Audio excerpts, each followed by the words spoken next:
ఆర్ఆర్బీఏఎల్పీ కోసం Sridhar's CCE November 30 free talent test. Qualify అయ్యి 1000 మందికి free coaching. Welcome to SumanTV. నేను మీ సుమంటి వినాయక్. హోమ్ లోన్ కట్టలేని పరిస్థితిలో ఉన్నప్పుడు ఏం చేయాలి, లీగల్ రెమెడీస్ ఏమైనా ఉన్నాయనేది ఈరోజు మనతో పాటు ప్రముఖ అడ్వకేట్ శశికాంత్ గారు ఉన్నారు. వారి మాట్లాడి తెలుసుకుందాం. Hello sir. హలో నారాజు. సార్, హోమ్ లోన్ కట్టుకోలేని పరిస్థితిలో ఉన్నప్పుడు ఎవరైనా సరే అసలు ఏం చేయాలి, లీగల్ రెమెడీస్ ఇటువంటి వాటికి ఏమైనా ఉన్నాయా? నారాజు గారు, హోమ్ లోన్, మార్ట్గేజ్ లోన్ అన్నవి ప్రతి మనిషి ఆల్మోస్ట్ అంటే ఇల్లు కట్టి చూడు, పెళ్లి చేసి చూడు అంటారు. ఇల్లు, షెల్టరు, బట్ట ఇవన్నీ అంటారు, రైట్? సో ఆ క్రమంగా మన స్పెషల్లీ మన భారతీయులు ఇల్లు అన్నది సత్యలోపు ఇల్లు ఒకటి కట్టుకోవాలి అన్నట్టు ఉంటారు.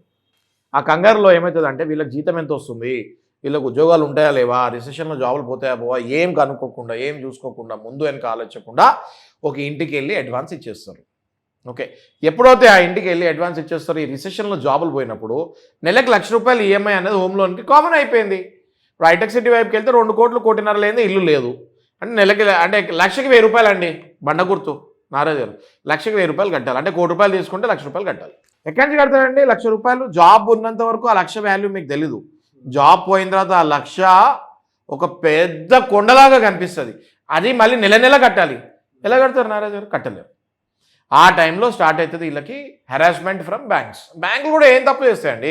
ఇప్పుడు ఆ బ్యాంక్ అప్పించింది, ఆ బ్యాంక్ ఎక్కడి నుంచి అప్పిస్తుంది? పబ్లిక్ వచ్చి డిపాజిట్ చేస్తుంది, ఆ డబ్బులను అప్పిస్తుంది.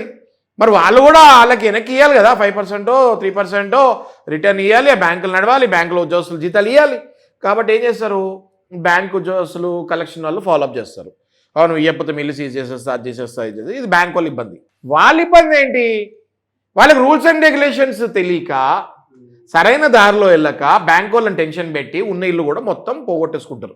బ్యాంక్ వాళ్ళు ఏం చేస్తారండి, పద్ధతి ప్రకారం 13 నోటీస్, డిమాండ్ నోటీస్ పంపిస్తారు. 13(2) అని ఒకటి ఉంటుంది. అంటే ఏంటి, ఫస్ట్ నోటీస్ అది. ఆ నోటీస్లో ఏంటి, ఓ 30 రోజుల నుంచి 45 రోజుల్లో నువ్వు రిప్లై ఇయ్యరా నాయనా, ఎందుకు కట్టలేకపోతున్నావు, రిప్లై అయ్యని దండం పెట్టి డిమాండ్ నోటీస్ పంపిస్తుంది. దానికి వీళ్ళు ఏం చేస్తారు, చింపేస్తారు. లేకపోతే తెలియక, అవగాహన లేక, చట్టం పట్ల అవేర్నెస్ అవగాహన లేక మనం వీడియోలు అందుకే చేస్తున్నాం, చింపేసి పక్కన పడేస్తారు. ఆ తర్వాత ఏం చేస్తారు, బ్యాంకు రెండోసారి నోటీస్ పంపిస్తుంది. రెండోసారి ఏం పంపిస్తుంది నోటీసు, అరే ఫస్ట్ నోటీస్ పంపించాను నేను, మరి నువ్వు సెకండ్ నోటీస్కి రెస్పాన్స్ ఇవ్వట్లేదు, నువ్వు దీనికి కూడా ఇవ్వకపోతే నేను ఇల్లు సీజ్ చేస్తాను అని పంపిస్తుంది. పొసెషన్ నోటీస్ అంటారు. అది అతికిస్తారు, గోడ మీద కూడా అతికించి ఫోటో తీసుకుంటారు. అంటే ప్రూఫ్ చూపించాలి బ్యాంకుకి, ఇదిగో మేము పంపించామని, కోర్టుకి. మూడోసారి వీళ్ళు గోడ మీద కూడా తీసి చింపేస్తారు. గోడ మీద కూడా తీసి అటు ఇటు చూసుకుంటారు, ఎవరు చూడలేదు అని చింపేసి, చదవని కూడా చదవరు ఆ టెన్షన్కి, చింపేసి బయటపడేస్తారు. మూడోసారి స్ట్రైట్ సెక్షన్ 14 మేజిస్ట్రేట్ గారి దగ్గరికి వెళ్తారు, వారెంట్ తీసుకుంటారు, సీజ్ వారెంట్ తీసుకుంటారు, పోలీసు వాళ్ళని పిలుస్తారు. పోలీసు వాళ్ళు వీళ్ళు కలిసి ఇంటికి వెళ్తారు. ఉన్న పాలంగా సామాన్లు కూడా అట్లే ఉంటాయి, లాక్ వేసేస్తారు.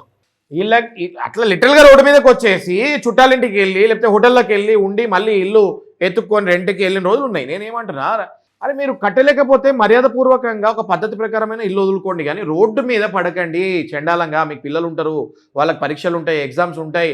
మానసికంగా పిల్లలకి ఎంత టెన్షన్ అంటే, సైకలాజికల్గా ఎంత డిప్రెషన్లోకి వెళ్తారు, లైఫ్ లాంగ్ గుర్తుంటుంది. నేను నన్ను రోడ్డు మీద పడేసారి బ్యాంక్ వాళ్ళు వచ్చాను.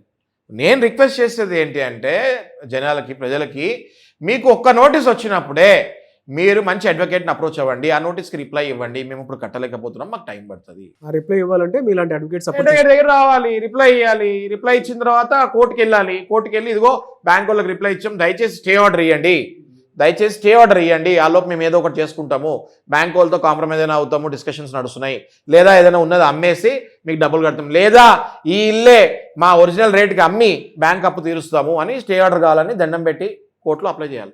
ఖచ్చితంగా కోర్టు సపోర్ట్ చేస్తుంది. వీళ్ళు రోడ్డు మీద పడే అవసరమే ఉండదు. ఇంత చిన్న దానికి వీళ్ళు రచ్చరచ్చ చేసుకొని ఇల్లు సీల్ అయిపోయి ఆ టైంలో వస్తారండి మా దగ్గరికి, సార్ మా ఇల్లు సీల్ చేస్తారు, తీసుకెళ్ళిపోయారు అని వస్తారు. ఏం చేయాలి ఇంకా? దయచేసి ఫస్ట్ నోటీస్ రాగానే రండి, 100% మేము హెల్ప్ చేస్తాం మీకు.